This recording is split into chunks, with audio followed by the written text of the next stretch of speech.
Hi, so I want to talk again a little bit about the victim predator rescuer triangle. Yes, I talk about that a lot. You see, part of this whole thing,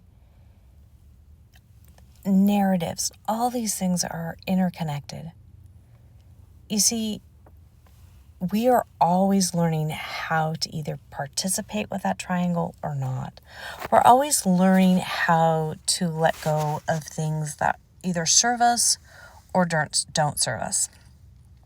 So recently, I had made a commitment to myself that I wasn't going to do something that was going to keep me tied to something that I didn't want to be tied to anymore.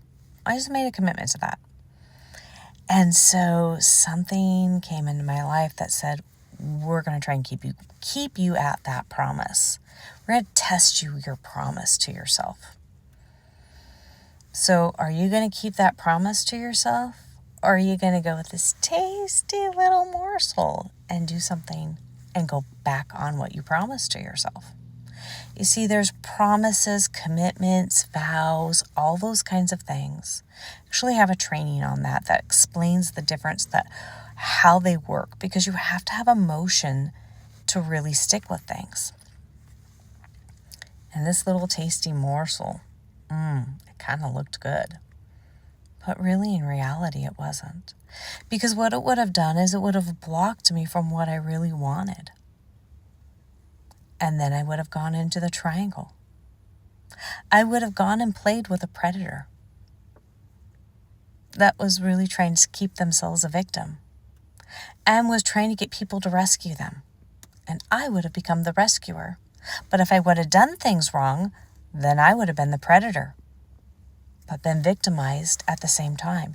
Do you see how that kind of works? See, you can be all three at the same time. You can be all three at any given time.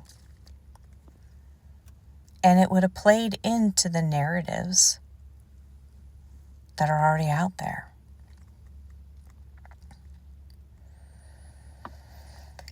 I can't tell you how many times I'm seeing us continue into these narratives. And we aren't doing things to change it. And these narratives are what keeps us in the cycle of death. They don't bring us life. They keep us miserable. They keep us unhappy.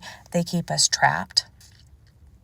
I was talking to someone today, and when we were talking, they were telling me about someone being really surprised at this place being very toxic. And I said, part of this is learning how to bless people and being childlike in some ways. And I'm not saying go be like neener kind of childlike, but I'm saying things like, I bless you, I wish you the best. However, what you say about me, if you're going to try and be negative about me or hurt me, is like rubber. It bounces off me, and anything you say is going to be like glue and sticking somewhere else, but it's not going to stick on me. And I am going to bless everyone around me. I'm going to bless myself and bless everyone around me. And anything that's negative I'm like rubber. It bounces off me. And anything that wants to try and stick to me, there's no glue in me. That anything that's negative, there's no glue in me for it to stick to. It's got to go wherever the negativity is, and it goes and sticks over there. And you have fun with it, because guess what? We either wire ourselves in fear or we're wiring ourselves in joy. And I'm going to wire myself in joy.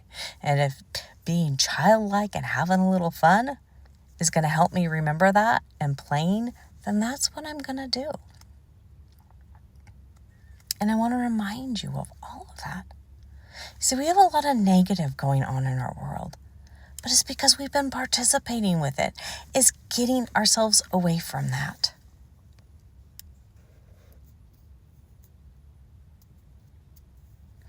And I think that's the hugest thing. So, on that note, I hope this was helpful to you. I hope this was amazing for you. I hope that in this, you're starting to get some epiphanies. And I hope you have an amazing year this year. No matter what's going on in the world, you still can. On that note, I'll see you next time. Bye for now.